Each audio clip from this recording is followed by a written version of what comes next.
This is She Fascinates Me, a podcast about women who are living with intention, curiosity, and heart. I'm Julie Silber, and in each episode, I'm bringing you conversations with women who inspire fascination in all its forms. Before we dive into this episode, a quick note. Here on She Fascinates Me, we love to explore all things wellness, reinvention, and personal growth. But nothing you hear on this show should ever replace professional medical advice. Always consult your own doctor or qualified health provider before making changes to your health or your health routine. Today, you're meeting someone I have a feeling we're going to be hearing from again. Lauren Lidsky is a women's wellness and strength coach with a refreshingly sane philosophy about fitness in midlife. Hello and welcome to She Fascinates Me. Today, I am with my friend Lauren Lidsky. Hello, Lauren. Hi, Julie. Hello. I'm so excited to have a women's wellness expert on the podcast with me today. And you've got a really great backstory. You have agreed to come on for future episodes. So I really wanted to treat today as a let's get to know Lauren. There's a lot to unpack there. A lot that you don't even know. You don't even know what you signed up for. Oh my gosh. Yeah. So you and I are new friends. I met you through my friend Natalie, who was on a few episodes ago. And you're in Durham, North Carolina, but you're able to help people thanks to the World Wide Web with your coaching program. So I just attended that fabulous webinar that you did a few days ago, and you're just so good at what you do. But you do a lot of things, and you've had a lot of life experience that has lent itself to creating the type of coach that you are, which is you're just so invested and so caring, and you're a true ally to everyone that you help. Well, thank you. I really do like that high touch coaching model. I think there's a lot of coaches out there that kind of just package things up and repurpose it for people, but I take the opposite approach.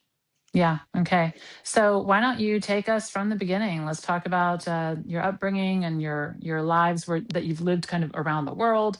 I want to know all about it. Okay. So let's see. I grew up in North Carolina in Raleigh, and I went to college at UNC Wilmington. While I Hmm. was in college, I had an anxiety disorder. I had panic disorder, and it Okay. was really, really tough and challenging because I didn't understand what was happening. And one of the biggest things that helped me to overcome that was exercise and modifying my diet. I had a really great Okay. doctor tell me at one point that you cannot simultaneously be anxious and be exercising. And I took that to heart, and it's like I never stopped. That's so Um, interesting.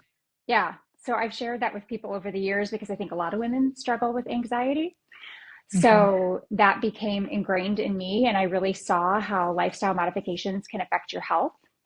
So with anxiety, for example, I have to be very mindful of my sleep. I Okay. limit or don't have at all caffeine, moderate alcohol very closely, and exercise a lot. And those are really important to keeping me healthy. And I think those things work for a lot of women as well. So that was an important part of my health journey. There's a radio talk show host that I've listened to before. You and I actually talked about her the other day, Dr. Laura Schlesinger, and she had a caller. She said to someone who called in saying that she had such a hard time dealing with this grief and sadness. And Dr. Laura said to her, "What kind of music do you like?" And the woman answered with that genre. And she said, "Put it on, turn it up loud, crank it. Because if you are enjoying your favorite type of music, loud especially, you can't feel that emotion at the same time. You just can't." And so it's really interesting to hear that parallel from the physicality of exercise. Yeah, same concept. Yeah. That's really cool. Yeah. Okay. So, are you able to say why you were having those panic attacks? What was the basis of that? Yeah, that's a great question. I think it was just very biological. I mean, Okay. I learned a lot about panic attacks during that time. This was back in the late 90s, early 2000s, and people Hmm. weren't having the conversations around mental health like they're having now. So I didn't have words to put with it. Okay. And I was going to doctors and explaining it, and they'd kind of say, well, what kind of medicine are you looking for? And I'm like, I'm not looking for anything. Just somebody Yeah. help me. It was not until I took a psychology class and the professor described a panic attack. And Hmm. literally on the spot, I burst into tears and realized Oh my like, gosh. that's what's happening to me.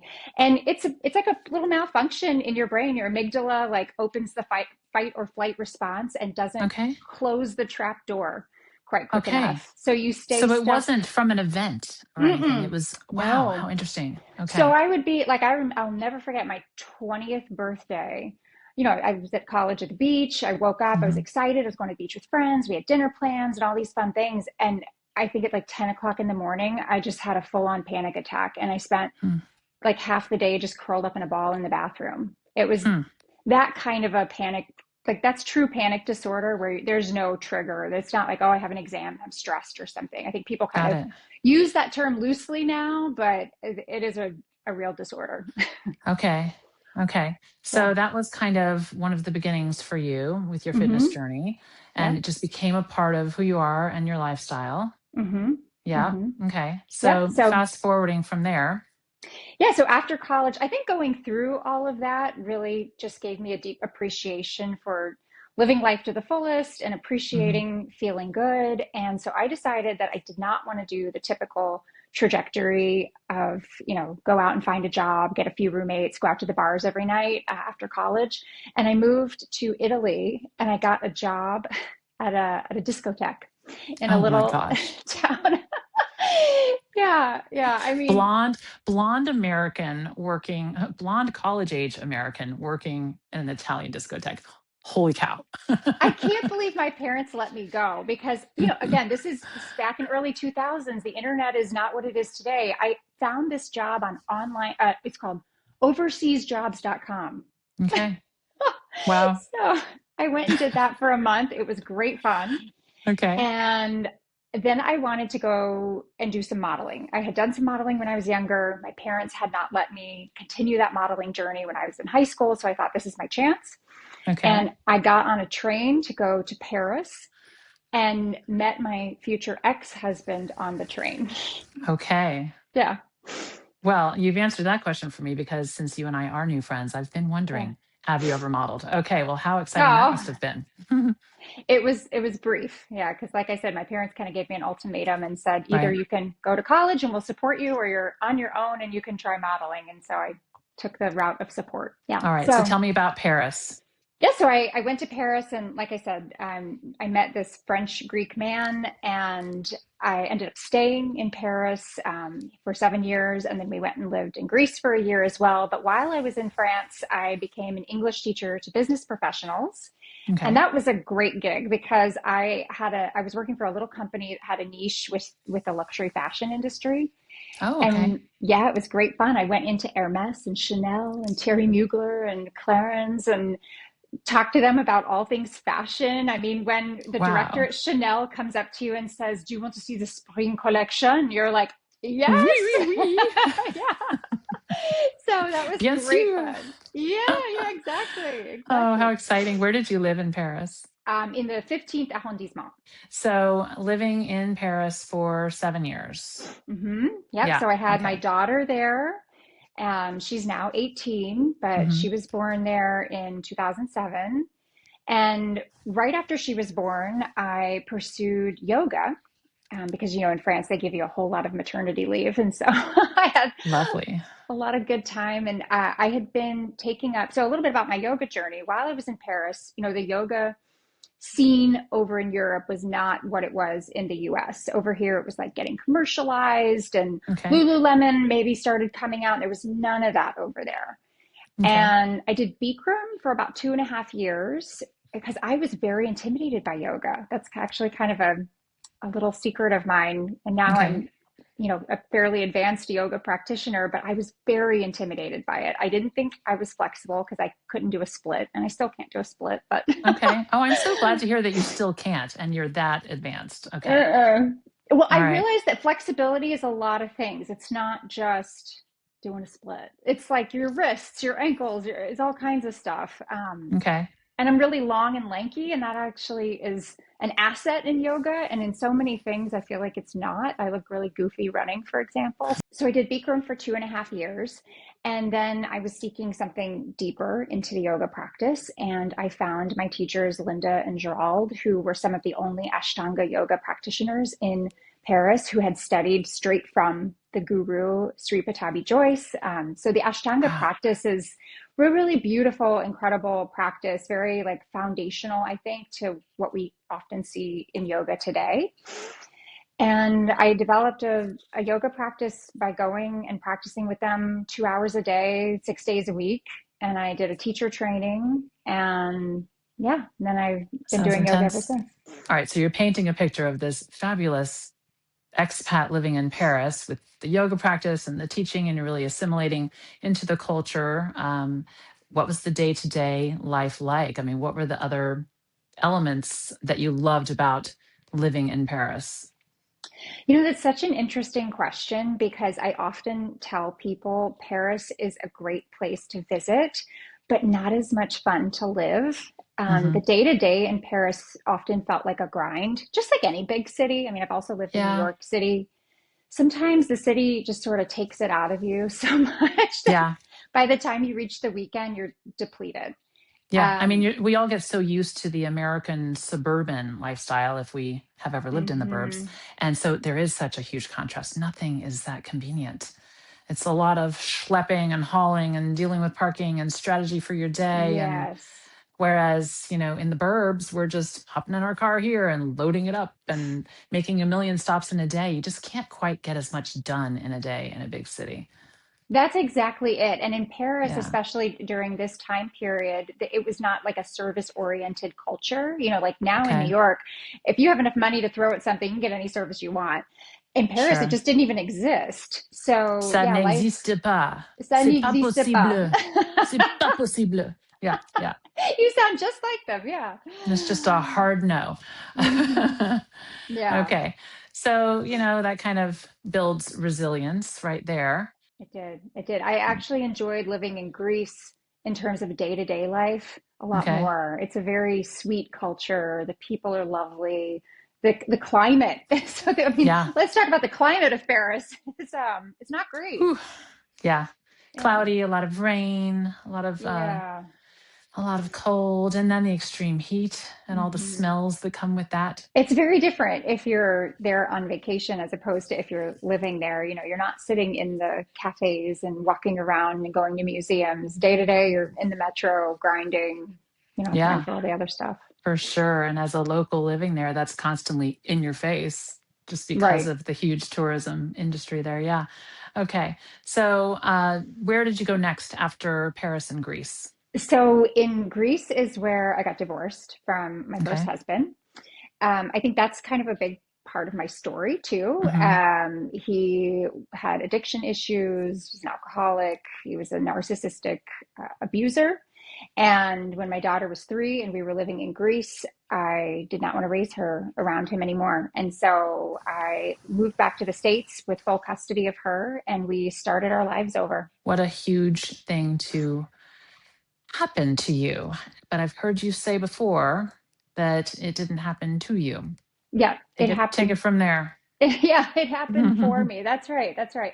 And so actually around that specific, time period, there was a very particular incident that happened and it affected my ability to be able to come back to the States. And I think about this situation sometimes. So after I had been married to my ex-husband for 2 years, I was Hmm. eligible for French citizenship and getting together what they call the dossier Hmm. to go get citizenship was very intense. It's a lot of paperwork. I mean, I'm talking parents, grandparents, birth certificates, marriage certificates. You have to Wow.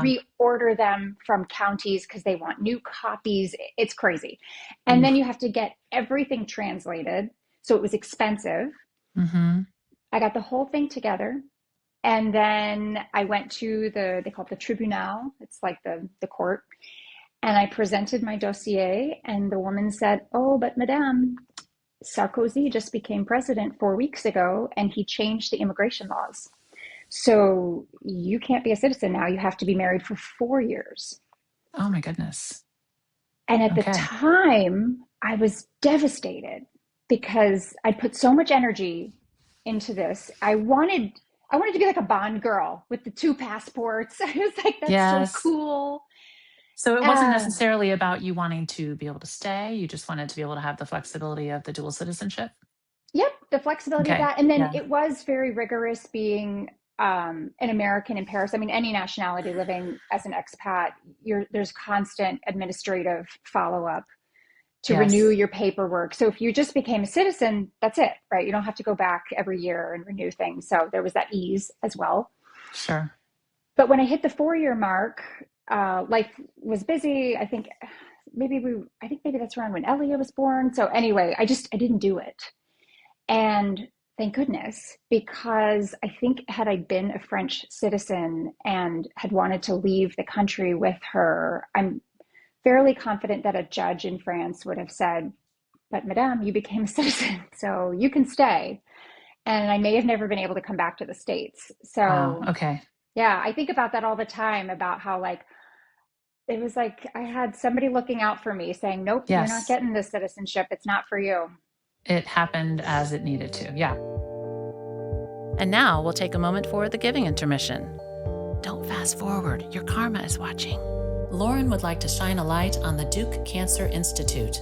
Based in Durham, North Carolina, it's not just a treatment center, it's a national leader in clinical research. What that means is this: patients there often have access to tomorrow's treatments today. Through hundreds of active clinical trials, Duke's physician scientists are studying new therapies in immunotherapy, targeted treatments, precision medicine, and survivorship care.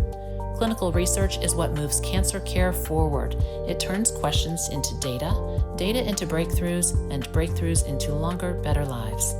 If this mission resonates with you, there are meaningful ways to get involved, from supporting research initiatives financially, to participating in awareness efforts, to learning more about clinical trials that may benefit someone that you love. You can visit dukehealth.org/cancer to explore how to give or engage.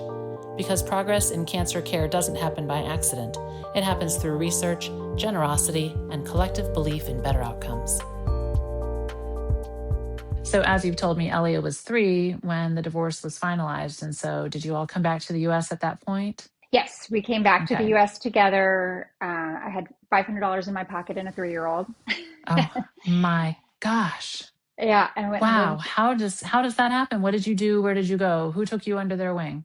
My parents, I Okay. went, lived at my parents' house, and Mm-hmm. I had to start from scratch. I didn't have a car, I didn't have anything, but they Yeah. helped me. And I sort of accidentally got into the tech world because I wanted to get a job that provided benefits and stability. And I wanted to support my daughter and I in a way that was meaningful. So Yes. instantly I said, I can't be a yoga teacher. That's just not going to work for what I need to accomplish. Okay. And so I put that to the side, but I kept my practice going on my own. And I got a job in the corporate tech world. And I That's a job actually that I would never be able to accidentally fall into. I'm very, very low tech. I'm not technical. I do more of the relationship building side. But yeah, Okay. sometimes I think to myself, like, who would have thought? I would have never guessed that that's where I would land. Okay. And so you're doing that as a single mother, Hmm. full time, Yeah. with the support of your parents still?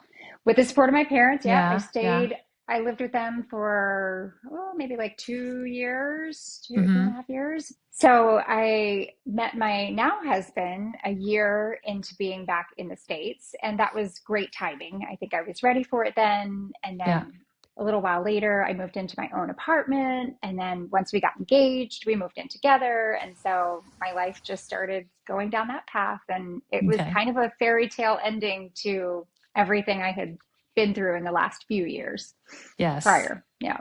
Okay. And so, with all of the difficulties, having that strong foundation of keeping exercise as an important part of your life, you went through some hard times. Did you feel like if you didn't have fitness in your life, that you would have landed differently? I mean, when you look back on that time in your life, I'm sure it was hard, but how did that fitness buffer the emotional side of all of that for you? Yeah, that's a really astute question because it absolutely impacted how I was able to handle everything that came my way. It reminds me of something that my yoga teacher said when I started doing the yoga teacher training and on that journey. I was always kind of unsure of, like, what does it mean to be a yogi? Like, am I a yogi? Am I Hmm. doing it right? Kind of unsure of Yeah. myself. And they said yoga is awareness. And then they talked about how in yoga, you it doesn't mean that if you're living this yoga lifestyle that you don't have hardship or that you don't have challenges. It means that you're better equipped to handle them. And Hmm. I felt that very, very deeply as I was going through everything, and still now. It's just something to really be rooted in. And that's what I like about Ashtanga, is that Ashtanga means 8 limbs. So it's not just about the physical postures. And I think that as a society, we tend to focus on yoga now as just, let's go to this class. Let me see if I can do this arm balance. And we get very in our ego and in our mind about the physicality of the practice, Yeah. but it goes so far beyond that. And so that really kept me grounded. And so when you started to expand your vision from, okay, I've recovered from a divorce, I am raising my daughter, I've met a man that I'm in love with, eventually you get married, and you're still working in tech. Mm-hmm. Was there a moment in time where you're like, okay, I've got to do something more with the fitness, or I want to make that a little more official? How did that begin? And then how did it expand into what it is today as a women's wellness coaching model? Yeah, I think that was a really pivotal point in that whole journey, because when I got back to the States, in conjunction with my strong background in yoga, there was also this culture around me, and it felt very new, of gym culture. And that's not a thing in France. So, Hmm. I started noticing what other people were doing and like how their bodies look when they lifted weights. And I was intrigued by that. And so, again, just as I was intimidated by yoga, I was very intimidated by weight training. And so I started doing at home workouts with the Beachbody program. So a lot of people will remember those, like the P90X and the 21 Day Fix and all these different programs. I had a friend who was really fit from doing them. And so I started that. And I was so passionate about it. And I was always learning about nutrition and reading up on the latest things and just trying to make my body as strong as possible. And Hmm. Beachbody was on that, it's like an MLM, I think. So the coach who was coaching me was like, do you want to be on the team and be a coach? And I was like, yeah, I don't want to build a I team, but see. I would love to coach. I'm like, Yeah, yeah. yeah. And that was my first foray into coaching. And that was really exciting because I had started to put yoga pictures on Instagram. And this is Hmm. Instagram, what it wasn't what it was today. There's no advertising. It's like in Yeah. 2000, what, maybe 12 or something. It's like newer. And Yes. In its I had purest form. yeah, exactly, Hmm. exactly.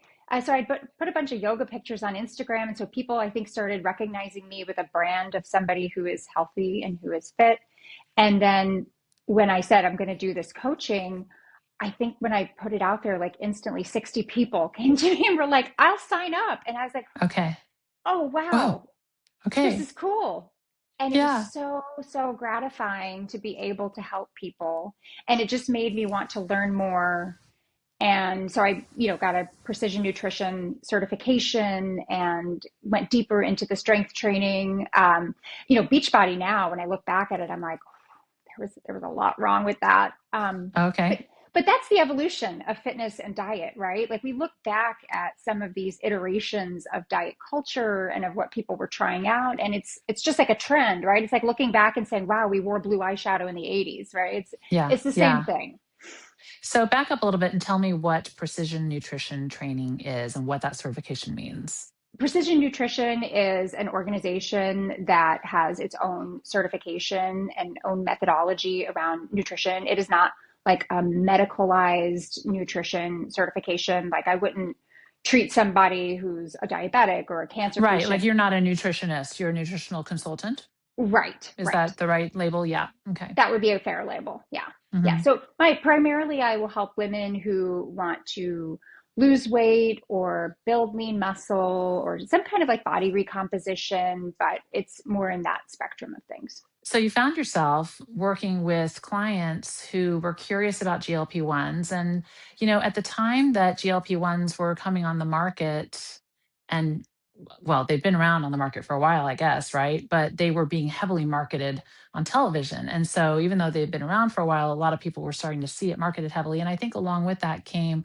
a lot of skepticism, especially on the heels of, the COVID vaccine, for example, being put out so quickly. And then there was a lot of conversation about, oh my gosh, I don't want to take that because it wasn't researched enough. And people were automatically plopping GLP-1s into that bucket, even though, as you know, they've been around for a while. So talk about your, positioning to be able and qualified to help people who are curious about that and to support them on their GLP-1 journey as part of your women's wellness coaching. Yeah, this is a question that I really like to get into because it's kind of like the why of why I wanted to help women on a GLP-1. The medication promotes rapid weight loss because it suppresses your appetite. It acts on your brain in the dopamine segment and like in the reward center of your brain so that you're just not as interested in all your favorite foods. You can enjoy them, but then you can kind of Mhm. put it down and walk away. People are not as interested in alcohol. It's the same reward center of the brain. Say Oh, right and after, sorry, I should say one thing. You yeah, don't specialize just in that, but it is definitely a skill set and an offering that you have. So I just yeah, want people to be aware that, even if they're not interested in GLP-1, you're still right. someone who works with people, whether they're on that or not. Exactly. But one in six people, the statistic says one in six people is on a GLP-1. Mm, And when I heard that, and when I saw the way the fitness industry and like the fitness influencers were treating GLP-1s, I hmm thought that's a huge disconnect because I'm seeing a lot of fear mongering. I'm seeing a lot of shame. I'm hmm seeing people treat the need for a GLP-1 as like a moral failure. And I mm, think that's why a lot of people were so skeptical because what's so interesting is like, first of all, like you said, it is not a new medication. It's just a new indication of a medication that's been around for a very long time. So in 2021, GLP-1s went on the market for weight loss, but they've been around since 2009. wow. And yeah, and if you were Mm, to go into ChatGPT and say, give me a list of medications that have only been around for 2 years that are really commonplace, you would probably recognize a lot of these names. And if somebody told you, for example, hey, there's this amazing medication that's going to cure your psoriasis or, your eczema or your blood pressure, I don't hmm think anybody would hesitate and they probably wouldn't give you any flack for it. But because this is a weight loss medication, it was like a scandal. Like, how dare you take that? Okay. And I just really felt for these people because I hmm started to realize how weight management and obesity is such a it's a neurobiological indication or like condition. And there, it's multifactorial, right? hmm Obesity. And, the term obesity, I think people think of like a very large person, but it can just be somebody who's 20 pounds overweight or something like that. So Sure. a lot of people, you look at the statistics of overweight Americans, a lot of people are struggling with this. And there's this incredible tool out there to help them. And I thought instead of fight this and resist it, why not lean into it and help people manage it well and optimize the outcomes? And so I Right. really started focusing on that. Okay, and the way you do that is by helping them with nutrition and emphasizing the importance of protein and weight training. I think one of the big things that people were attaching negatively and still do to the GLP-1s is what we see, I think, a lot on reality TV, for example, where you've got this one person who's a public figure or a celebrity or whatever, and you see them go from this to that. And then a lot of times they just look like their body's wasting away, which is the muscle wasting, right? Hmm. And so you are here to help people make sure that that doesn't happen to them. But it requires discipline. And especially if you've got to have energy to work out, and if you've got to feed yourself to have the energy to work out, I guess. But if you're on a medication that's quieting food noise and maybe suppressing your appetite, or I don't know what happens with it, that's going to be hard. And so I can see why a coach can be incredibly helpful as an intermediary, for the patient and the doctor. You can really help people have successful outcomes. Yeah, I I guess think it, talk about that. I want to know what the reality is of that. How do you help? yeah, I think it helps people have a more holistic approach to the situation because what this medication allows, based on what like you described with the celebrities we see, for example, the weight will come off. right? You don't Hmm. have to do any work. Whereas with traditional weight loss, you have to make lifestyle changes, right? Unless Hmm. you're terminally ill, you're not going to lose that amount of weight. So the fact that people can make no changes to their lifestyle and still lose weight leaves a large margin for error, essentially. And there was a big misconception that, people would look at these celebrities and say, oh, the medication makes you lose your muscle, the medication makes you lose your hair, and all these things. And that's just simply not true. Yeah, I mean, it's everywhere. It's all over my Instagram feed. It's all over TV. I think anyone can just type away on their phone or pick up the phone and talk to someone and order it. And then who's really supporting that journey? I think it's problematic, to be honest. Yeah.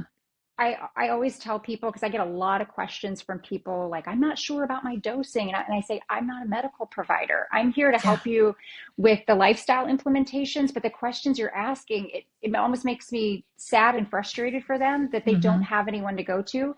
And we've seen this sort of democratization of the medication where people are selling it like the way people used to sell like Rodan and Fields. It's Gosh.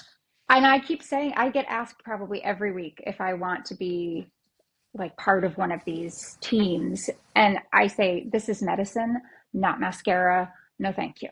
Yeah. Good So for you. that's my stance on that.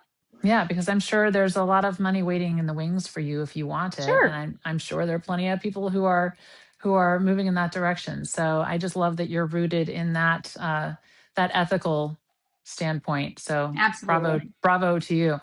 Back to the client that you work with who's not on a GLP-1, or really just in general. I'm curious, what is your business model? What is it like to work with Lauren Lidsky? Well, hopefully it's a lot of fun and it's very empowering and engaging. So when people work with me, I have a couple of facets of communication and engagement. I've created a really robust curriculum, and that serves as like a resource for my client when we are going through the coaching together.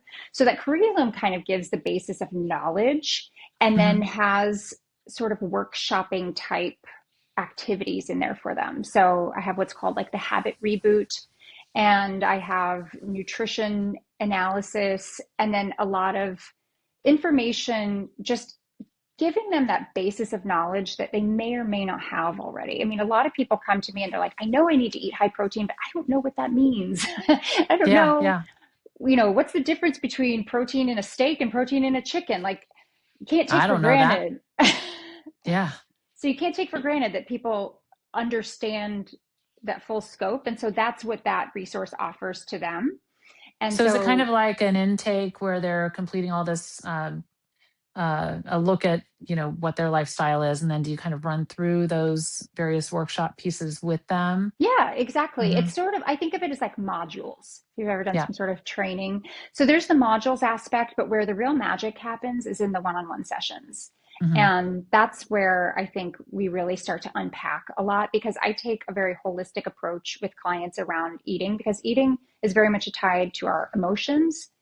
And then not just our nutrition, but also our habits around exercise are very tied to our habits and how we identify and how we show up in life.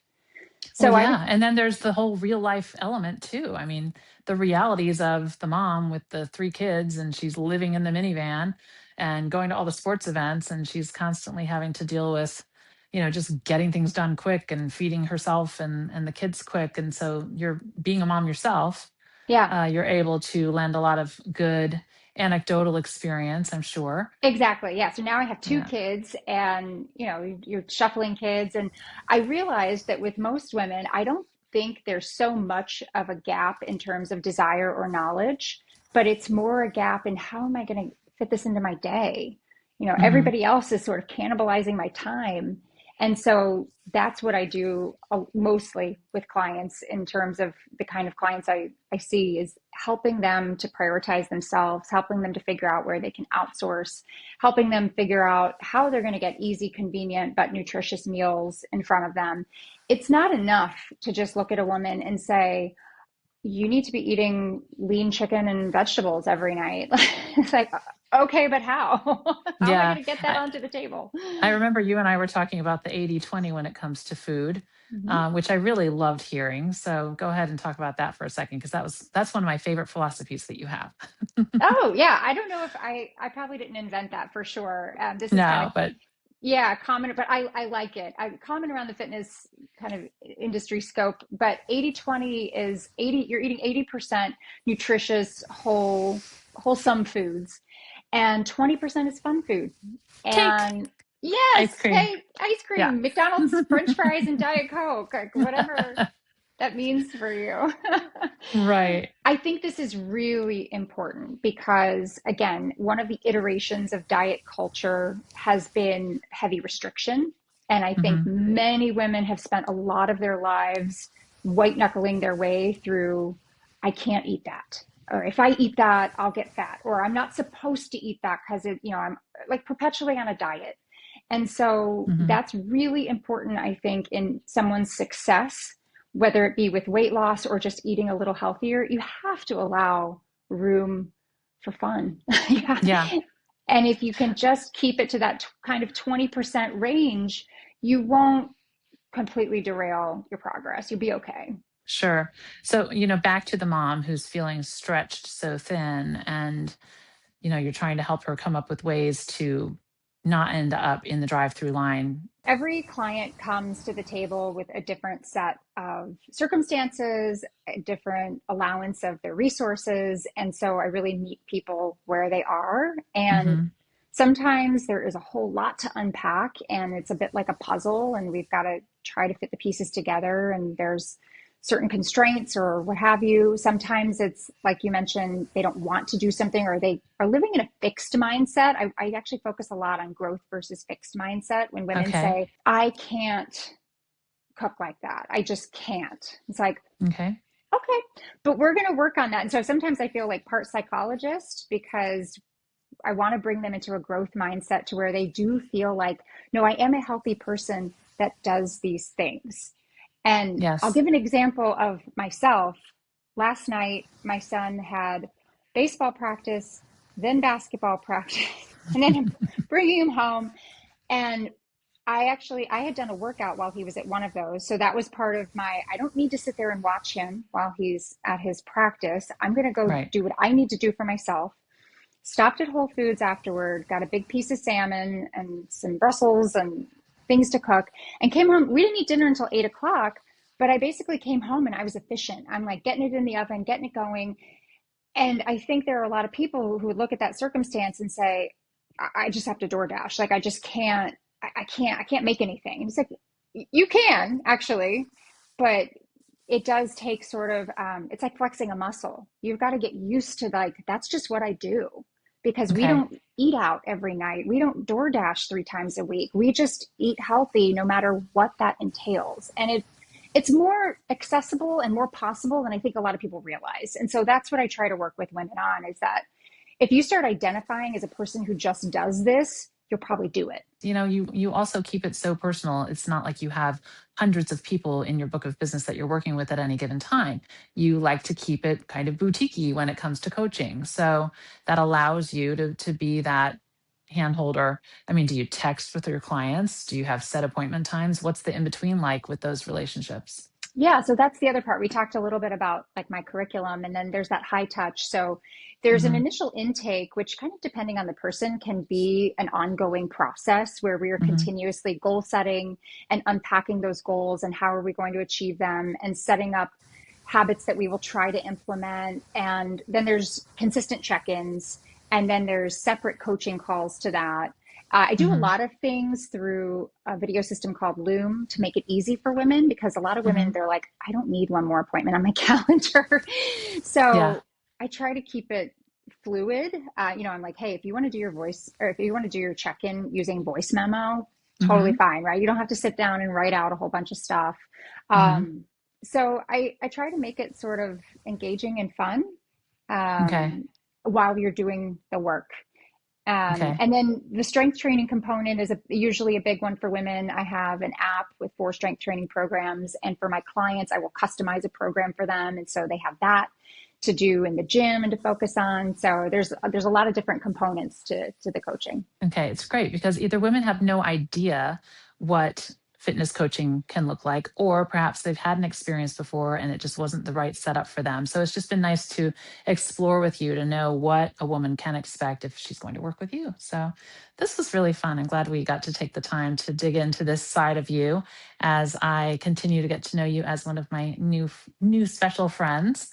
I love it. I really appreciate you. And I'm so happy that you came into my life through Natalie. Yeah, back to Natalie when you were talking about, just coming up with a dinner situation. Yeah, maybe you ate at 8 o'clock instead of 6:30, but you ate something healthy. And one of the things that Natalie likes to do is just prepare as many things as she can ahead of time, like getting a flank steak marinated the night before for the next night's dinner, and just little steps like that. I mean, we're not talking rocket science, but these are things that might not occur to some people. And I wonder if that was Natalie's idea or if that was one of the things she learned from you.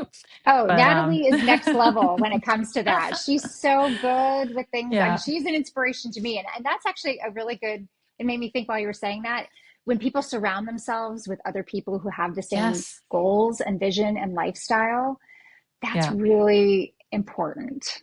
Yeah, So, that's what yeah. community is all about. And I'm sure, with keeping your clients' identities confidential, or however you like to do that, you can still share success stories of what has worked for other people with a similar situation or profile. So now that we've got everyone excited about the possibility of working with you, or sharing your contact information with someone that they know who could use your help, how do we get in touch with you? Yeah, go check out my website. It's Lauren Lidsky, Lidsky. So laurenlidsky.com. And on Instagram, I am Life with Lauren Lidsky. And so you can find me on either one of those platforms. My email address is on the website. You can DM me on Instagram. Yeah. And you're just a wonderful resource. So I'm very excited to be able to share you with these people who are watching or listening today. Thank you so much. I've enjoyed our Yeah, conversation. it was a pleasure. All right, so we'll see you around. All right.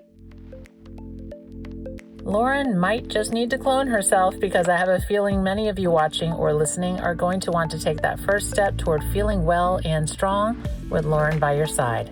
She's so knowledgeable, but what makes her so special is that she's such a girl's girl. Easy to talk to, easy to trust, and exactly the kind of person you want cheering you on. I'm glad you're still here, and the fact that you are, watching or listening all the way to the end means you gave me a chance. This is a new podcast, and it was a big leap to create this for you, something real, thoughtful, and meaningful. We live in one of the most networked societies in history, but somehow we've become the least connected. That's the magic of She Fascinates Me, bringing together real women, real stories, and the quiet alchemy of change. If you enjoyed this episode, please follow or subscribe wherever you watch or listen, and take a moment to leave a quick rating or review. It really helps more people find the show, and it makes it possible for me to keep bringing you conversations like this one. And connect with me on social at She Fascinates Me. Every follow, share, and kind word helps this community of fascinating women grow. I'm so glad we're connected now.